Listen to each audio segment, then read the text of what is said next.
Hello guys, good morning और आप सभी का स्वागत है आपके अपने गुरु ज्ञान अड्डा बाय नीरज सर चैनल पर। और आज हम डेली करंट अफेयर के क्वेश्चनों की चर्चा करेंगे। देख लेते हैं कौन कौन से क्वेश्चन हमारे रहने वाले हैं, कौन कौन सी खबरें अभी हाल ही में ज़्यादा चर्चा में रही हैं।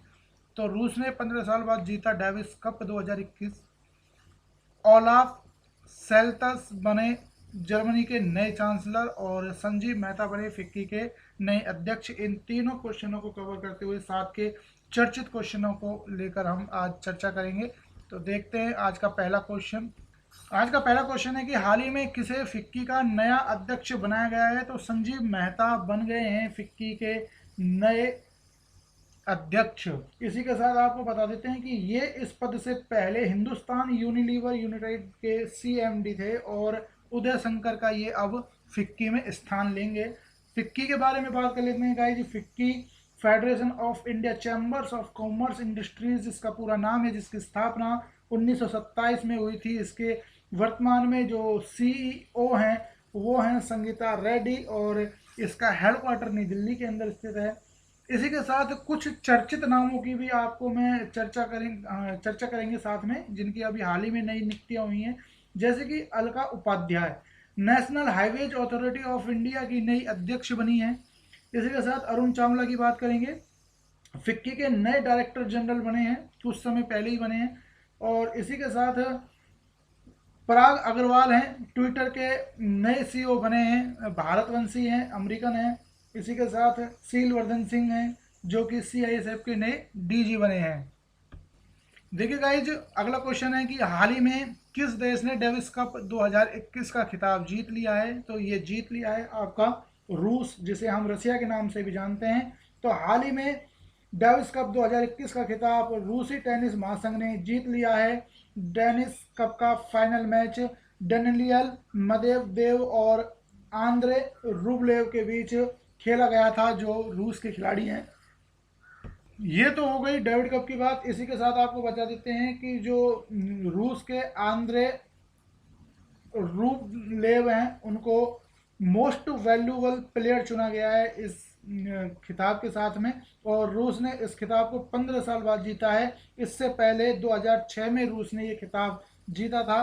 और आपको ये भी बता देते हैं कि अब तक इस खिताब के साथ डेनिस कप रूस 3 बार जीत चुका है। डेविस कप की बात कर लेते हैं तो इसे टेनिस का विश्व कप कहा जाता है। तो आप ध्यान रखेंगे कि जो डेनिस कप है इसका उपनाम है टेनिस का विश्व कप। इसी के साथ यह पुरस्कार टेनिस में एक अंतर्राष्ट्रीय इवेंट है जो डेनिस कप के महिला समकक्ष एक आपका दूसरा कप होता है, जिसे हम विली जिन किंग कप के नाम से जानते हैं, जो महिलाओं के खेल में होता है टेनिस के क्षेत्र में। यह अंतर्राष्ट्रीय टेनिस महासंघ द्वारा आयोजित किया जाता है। ये इतनी इंफॉर्मेशन आप इस डेनिस कप से लेके चलेंगे। आईटीएफ यानी कि इंटरनेशनल टेनिस फेडरेशन की बात कर लेते हैं, अंतर्राष्ट्रीय टेनिस महासंघ की बात कर लेते हैं। 1 मार्च 1913 को इसकी स्थापना हुई। इसका वर्तमान हेडक्वार्टर लंदन यूके के अंदर है और इसके वर्तमान अध्यक्ष हैं डेविड हैंगारिट।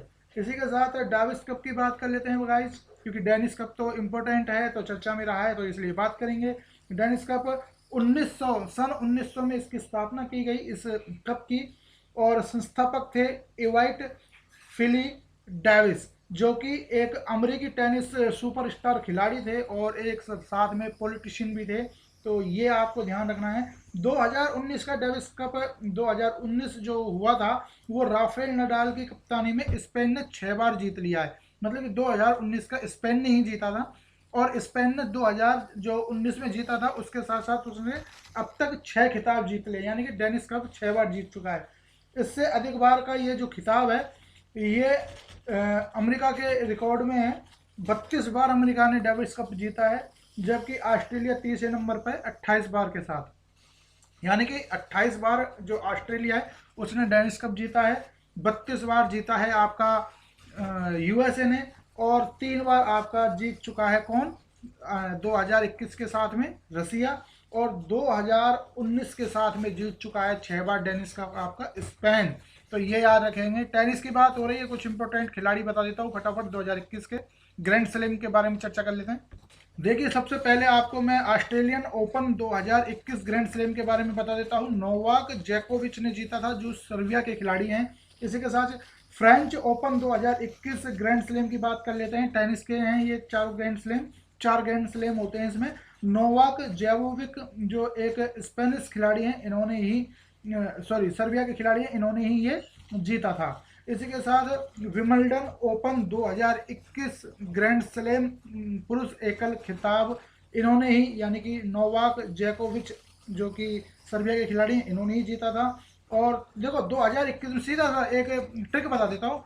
देखो, जो शुरुआत से ऊपर के तीन हैं वो नोवाक जोकोविच के नाम हैं, और जो लास्ट का यूएस ओपन 2021 है वो डैनियल मेदवेदेव जो रूस के खिलाड़ी हैं, जिनकी कप्तानी में अभी ये डेविस कप जीता गया है, वो इस साल के जो यूएस ओपन 2021 ग्रैंड स्लैम हुआ था उसके विजेता रहे हैं। तो ऊपर के जो क्रमवार तीन हैं उसके नोवाक जोकोविच जो सर्बिया के हैं, और लास्ट वाले US open 2021 Daniel Daniel Medvedev ने, जो रूस के प्लेयर हैं टेनिस के।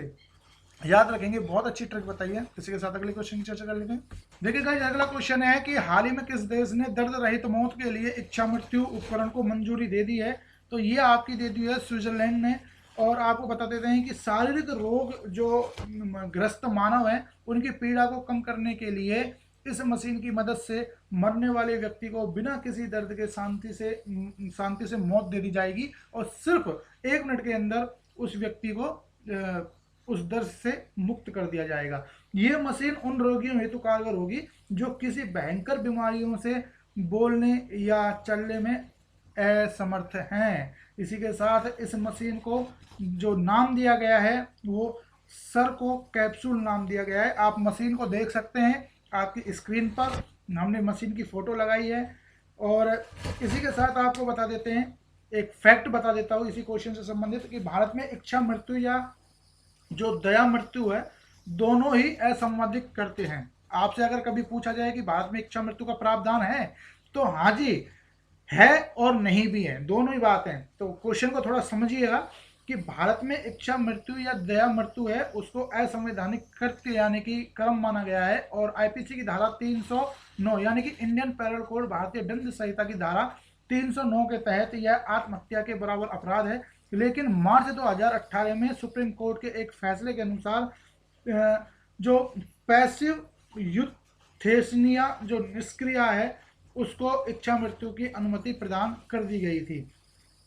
इसी के साथ अब अनुमति प्रदान की गई, तो आपको मैं बता देता हूँ कि इच्छा मृत्यु को भारत में कुछ विशेष परिस्थितियों में कुछ विशेष शर्तों के साथ में वैध माना गया है। भारत में इच्छा मृत्यु का जो पहला केस आया था वो आया था आपका 2011 में, और 2015 में ये सामने आया था, 11 में आया था अरुणा शानबाग केस में। जो कि अरुणा जो शानबाग थी ये 1973 में किंग एडवर्ड मेमोरियल हॉस्पिटल में एक नर्स थी। और एक दिन ऐसा हुआ जब ये अपने घर के लिए जा रही थी, तो इनके जो साथ का वार्ड बॉय था उन्होंने इन पर अटैक कर दिया था, और उस अटैक में इनके गले की एक नस दब गई थी जिसके कारण ये कोमा में चली गई। और उस 1973 से और 2015 तक ये कोमा की स्थिति में रही थी।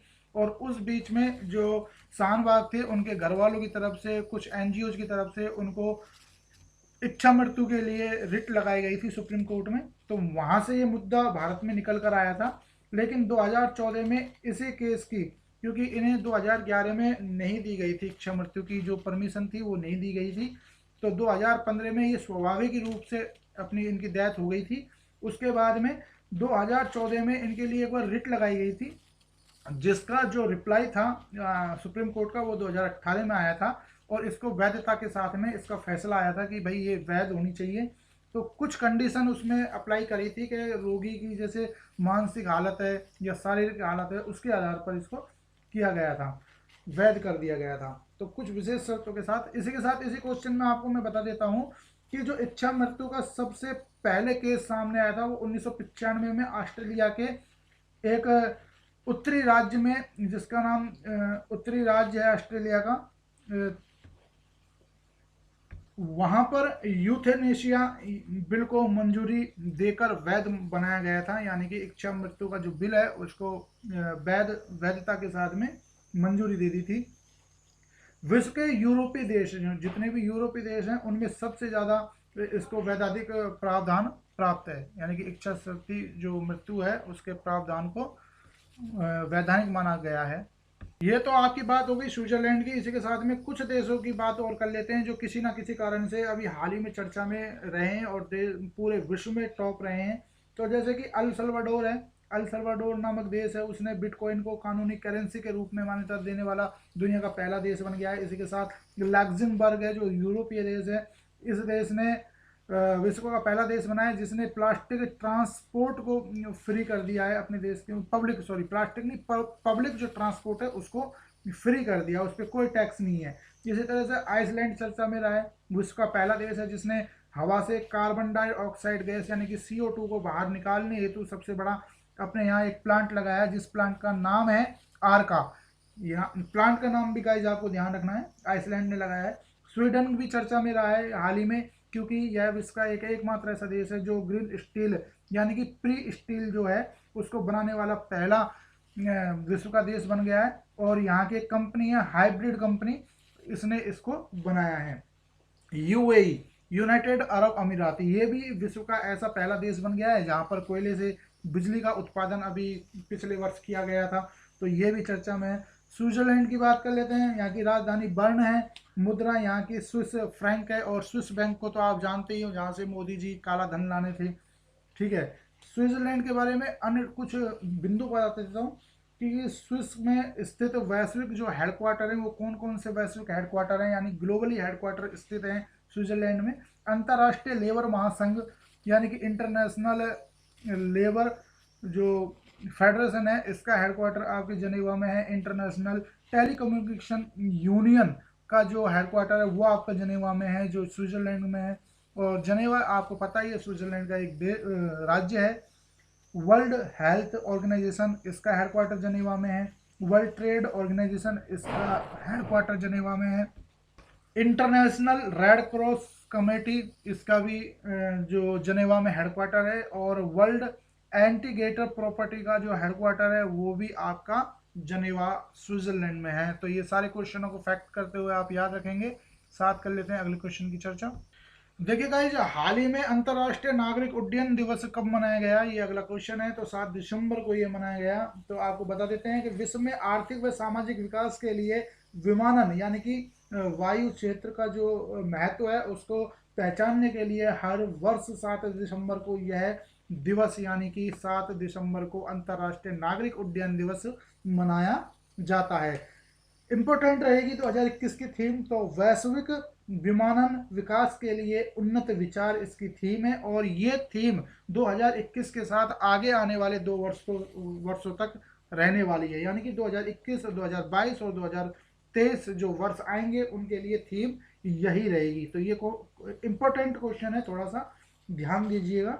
वर्तमान में अगर हम भारत की बात कर ले तो वर्तमान में केंद्रीय हमारे जो भारत के नागरिक उड्डयन मंत्री हैं वो हैं ज्योतिवा राव आदित्य सिंधिया।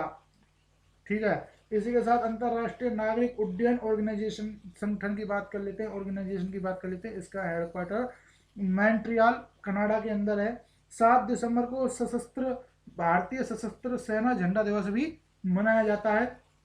इसी के साथ आपको मैं बता देता हूँ कि जो भारतीय सशस्त्र बल है ये तीनों सेनाओं का एक संगठित क्रम है, यानी कि एक संगठित बल है, तीनों सेनाओं को मिलाकर बनता है। और इसमें तीनों सेनाओं जो कि थल सेना, भारतीय नौसेना और भारतीय वायुसेना, उसके अधिकारी और उसके सैनिक इसमें काम करते हैं, उनको मिलाकर ये बनाया जाता है।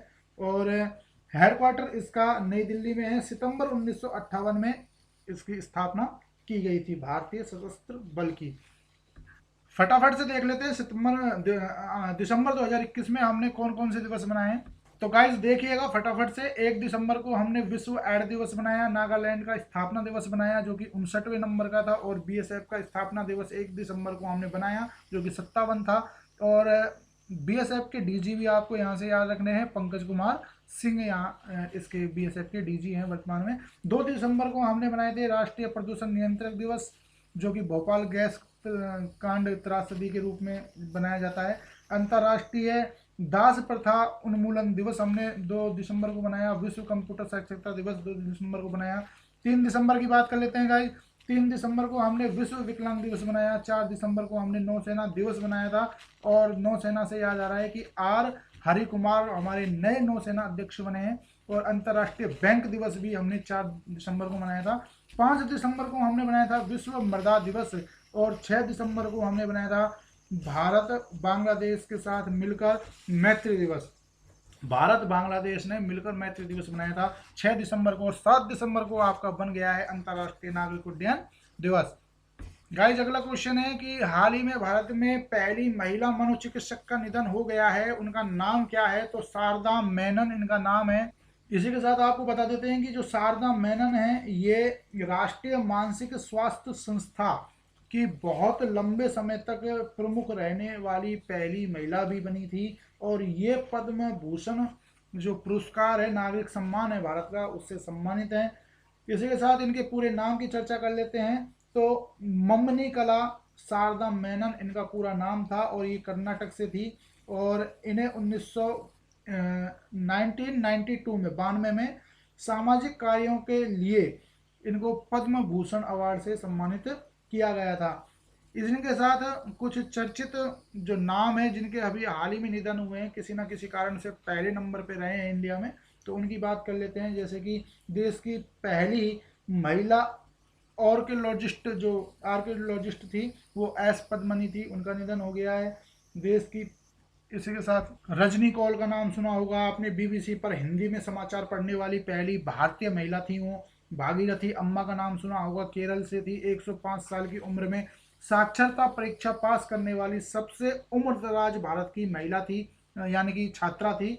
इसी के साथ भागीरथी अम्मा से गौरी अम्मा का भी नाम आपको सिंपली याद आना चाहिए। केरल की पहली महिला राजस्व मंत्री थी जिनका हाल ही में निधन हो गया था।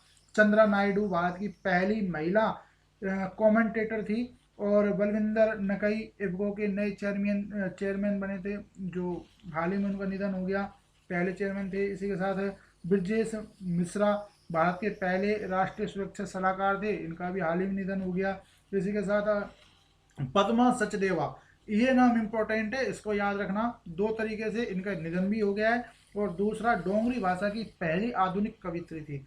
तो कुछ ये इंपॉर्टेंट नाम थे जो भारत में किसी ना किसी कारण से टॉप थे और इनके अभी हाल ही में निधन हो गए हैं। देखिए अगला क्वेश्चन है, हाल ही में यूनिक्स ने अपना नया ब्रांड एम्बेसडर किसे बनाया है? स्क्रीन पर देख सकते हैं, जसप्रीत बुमराह जी हैं, हंसते हुए दिखाई दे रहे हैं। तो भारत में जो मोबाइल एक्सेसरीज मैन्युफैक्चरिंग ब्रांड है यूनिक्स, उसने भारतीय क्रिकेटर के जो दिग्गज गेंदबाज हैं जसप्रीत बुमराह, उनको अपना ब्रांड एम्बेसडर नियुक्त किया है। और इसी के साथ अन्य ब्रांड एम्बेसडरों की थोड़ी चर्चा करेंगे। तो जैसे रविंद्र जडेजा हैं, किनारा कैपिटल्स के नए ब्रांड एम्बेसडर बने। और किनारा बेंगलुरु स्थित फिनटेक फॉर्म है। इसी के साथ संजय दत्त हैं जो अरुणाचल प्रदेश के ब्रांड एम्बेसडर बने हैं। इसी के साथ कुछ इंपॉर्टेंट नाम और बता देता हूँ आपको, जैसे कि इम्तियाज अली है, भारत में रशियन फिल्म फेस्टिवल के ब्रांड एम्बेसडर बने थे। फायर बोल्ड के विराट कोहली ब्रांड एम्बेसडर बने थे। इसी के साथ रानी रामपाल और स्मृति मंथाना है जो कि इक्विटास स्मॉल फाइनेंस बैंक की ब्रांड एम्बेसडर बनी है।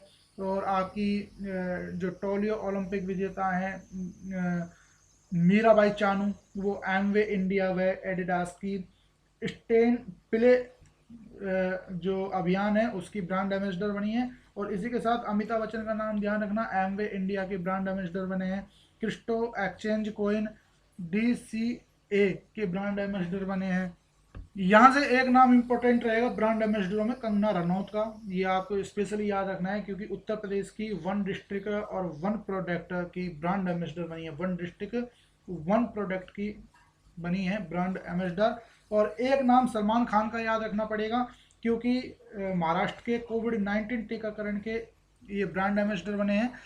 सोनू सूद का भी नाम आपको यहाँ पे इम्पोर्टेंट है, नाम याद रखना पड़ेगा। क्यों रखना पड़ेगा कि ये जो पंजाब के कोविड-19 टीकाकरण अभियान है उसके ब्रांड एम्बेसडर बने। तो 4 नाम आपको यहाँ से, संजय दत्त, सोनू सूद, सलमान खान कंगना रनौत और एक अमिताभ बच्चन। ये तो इम्पोर्टेंट से आपको याद रखने पड़ेंगे। अमिताभ बच्चन के बारे में बता देता हूँ। देखिए अमिताभ बच्चन जो हैं वो एमवे इंडिया के ब्रांड एम्बेसडर हैं और क्रिप्टो एक्सचेंज कॉइन है DCA के ब्रांड एम्बेसडर हैं। इसी के साथ रणवीर सिंह का भी मेरे नाम ध्यान आ गया है, तो इसको भी आप ऐड कर लीजिएगा। रणवीर सिंह क्रिप्टो प्ले एक क्रिप्टो प्लेटफॉर्म है जिसका नाम है कोइन स्विच कुबेर, उसके ब्रांड एम्बेसडर है। तो ये सारे ब्रांड एम्बेसडर आपको इनके साथ में रिलेट करते हुए पढ़ने हैं। अगले क्वेश्चन पे चर्चा करते हैं। हाल ही में किस राज्य ने हमारा आपन बजट नामक पोर्टल को लॉन्च किया है? तो झारखंड की जो सरकार है उसने हाल ही में अपना हमार आपन बजट नामक पोर्टल को लॉन्च किया है। लॉन्च करने का कारण क्या है तो आपको बता देते हैं कि जो झारखंड के सीएम यानी कि मुख्यमंत्री हैं हेमंत सोरेन ने रांची में सीएम आवास कार्यालय से हमारा आपन बजट वेब पोर्टल लॉन्च किया है। इस पोर्टल के माध्यम से राज्य की आम जनता 2022 और 2023 के आम बजट के लिए अपने सुझाव साझा कर सकेगी। इसी के साथ झारखंड की बात कर लेते हैं। रांची यहाँ की राजधानी है। गठन जो हमारा झारखंड राज्य है इसका गठन हुआ था 15 नवंबर 2000 सन में और फर्स्ट सीएम यहाँ शिबू सोरेन थे और वर्तमान में हेमंत सोरेन यहाँ सीएम है, जबकि राज्यपाल रमेश बैस हैं। इसी के साथ यहाँ की लोकसभा सीटें 14 हैं, राज्यसभा सीट 6 हैं और विधानसभा की सीट 81 हैं 81। यहाँ जो मुख्य न्यायाधीश हैं वो झारखंड उच्च न्यायालय के डॉक्टर रवि राजन हैं और भारत का 28वां राज्य बना था ये 25 नवंबर को, सॉरी 15 नवंबर को, और 15 नवंबर को ही इसका स्थापना दिवस मनाया जाता है। इसी के साथ आपको बता देते हैं जो झारखंड से बैतला राष्ट्रीय उद्यान है वो यहाँ पर स्थित है। झारखंड चर्चा में रहा है, क्यों चर्चा में रहा है बता देते हैं। भारतीय अंतर्राष्ट्रीय जो व्यापार मेला 2021 था उसमें झारखंड ने उत्तर प्रदेश के साथ फोकस राज्य का स्वर्ण पदक जीता था। इसी के साथ झारखंड देश का पहला ऐसा राज्य बन गया है जिसकी राजधानी एक राजधानी और 4 उप राजधानियां होंगी। कौन कौन सी होंगी उप राजधानियां? रांची तो इसकी राजधानी है ही। इसी के साथ उप राजधानियों की बात कर लेते हैं। दुमका, मेदिनीनगर, बाई चाईबासा और गिरिहिड गिरिहिड ये नामक जगह हैं जो इसकी उपराजधानी बनेंगी। इसी के साथ निजी नौकरियों में आरक्षण देने वाला देश का तीसरा राज्य बना था, जबकि 2 पहले हैं आंध्र प्रदेश हरियाणा, इन दोनों के बाद में तीसरा राज्य बना देश का। झारखंड में लगेगा देश का पहला तैरता सोलर प्लांट, विश्व बैंक की सहायता से स्थापित किया जाएगा गाइज। और रांची के गेतल सुध और धुरवा नामक डैम पर ये लगेगा और 150 मेगावाट सौर ऊर्जा का उत्पादन यहाँ से किया जाएगा। इसी के साथ आपको बता देते हैं झारखंड को स्मार्ट सिटी मिशन के कार्य के लिए जो अभी हाल ही में रैंक मिली थी 2021 में, वो पहली रैंक मिली थी। और इसी के साथ आपको बता देते हैं जो दिल्ली म्यूनिसिपल कॉरपोरेशन है जिसको DMC कहते हैं, ये 41वें नंबर पर चला गया था। रांची देश का पहला शहर बना है जहां 656 एकड़ जमीन पर देश की पहली ग्रीन सिटी का निर्माण संचालित किया जा रहा है। ठीक है गाइस, तो कुछ फैक्ट बताए मैंने झारखंड से आपको, ये आपको याद रखने हैं, करंट के ही हैं सब। अगला क्वेश्चन, हाल ही में जर्मनी के नए चांसलर कौन बन गए हैं? तो देखिए ये क्वेश्चन पिछले 5-6 बार मैंने आपको रिपीट कर दिया है। तो ओलाफ जो सोल्तस हैं वो बन गए हैं आपके जर्मनी के नए चांसलर। मांजेल मर्केला की जगह इन्होंने ले ली है और उन्होंने पहले ही घोषणा कर दी थी कि भाई आने वाले समय में जो ओलाफ हैं वो यहाँ के नए चांसलर होंगे।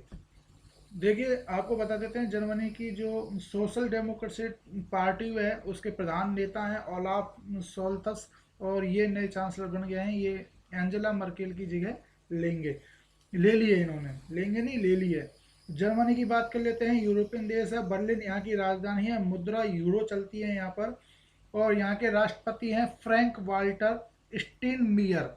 इसी के साथ सबसे लंबी नदी की अगर हम जर्मनी की बात करें तो वो हो जाती है आपकी राइन नदी। संसद बुड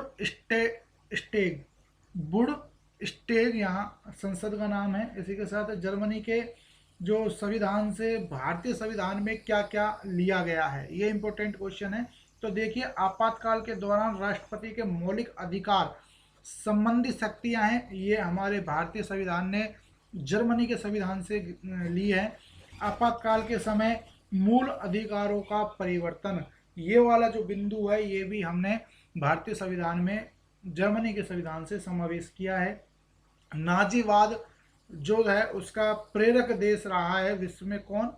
जर्मनी। नाजीवाद याद रखना, हिटलर नाजीवाद का प्रणेता माना जाता है हिटलर को। ये भी कहाँ से थे? जर्मनी से।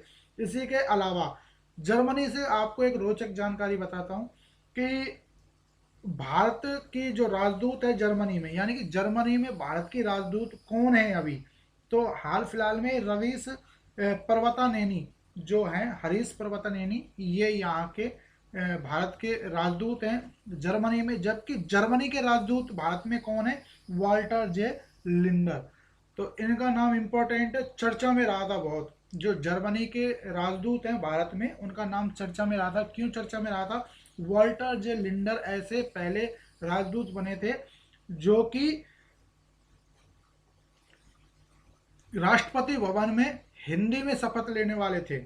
ठीक है, तो ये जर्मनी के ऐसे राजदूत थे जिन्होंने राष्ट्रपति भवन में जब इन्होंने शपथ ग्रहण करी थी राष्ट्रपति जी के आगे, तो इन्होंने हिंदी भाषा का प्रयोग किया था। और दूसरा, जब ये राष्ट्रपति भवन गए थे राष्ट्रपति जी से मिलने, तो ये जो पुराने मॉडल की एम्बेसडर लाल कलर की कारें होती हैं जो बंद हो चुकी हैं भारत में, उस कार में बैठकर ये गए थे राष्ट्रपति भवन। तो ये बहुत चर्चा में रहे थे। तो ये तो एक्स्ट्रा जानकारी दी है। बाकी वाल्टर जे लिंडर भारत में जर्मनी के नए राजदूत हैं अभी। क्या भारत जर्मनी के साथ मिलकर कोई एक्सरसाइज करता है? जी हाँ, यमन के पास में एक अदन खाड़ी है। यमन जो जगह है उसके पास एक अदल खाड़ी नाम से एक समुद्री क्षेत्र है। तो वहाँ पर भारत और जर्मनी की जो नौसेनाएं हैं वो संयुक्त रूप से युद्ध अभ्यास करती हैं, याद रखना। गाइस, वीडियो को लाइक करें, अधिक से अधिक अपने दोस्तों में शेयर करें। और यदि आप इस चैनल पर नए हैं, आपके अपने चैनल पर, तो इस आपके अपने चैनल को सब्सक्राइब करें। डेली करंट अफेयर के साथ बने रहें। और एक नई बात कि जो डेली करंट अफेयर है ये एक नए रूप में आपके सामने लाइव आने वाली है, यानी कि लाइव तरीके से हम आपको करंट अफेयर पढ़ाया करेंगे। तो इसी के साथ मिलते हैं अगली इन्फॉर्मेशन में, अगली करंट जीके में। थैंक यू, धन्यवाद।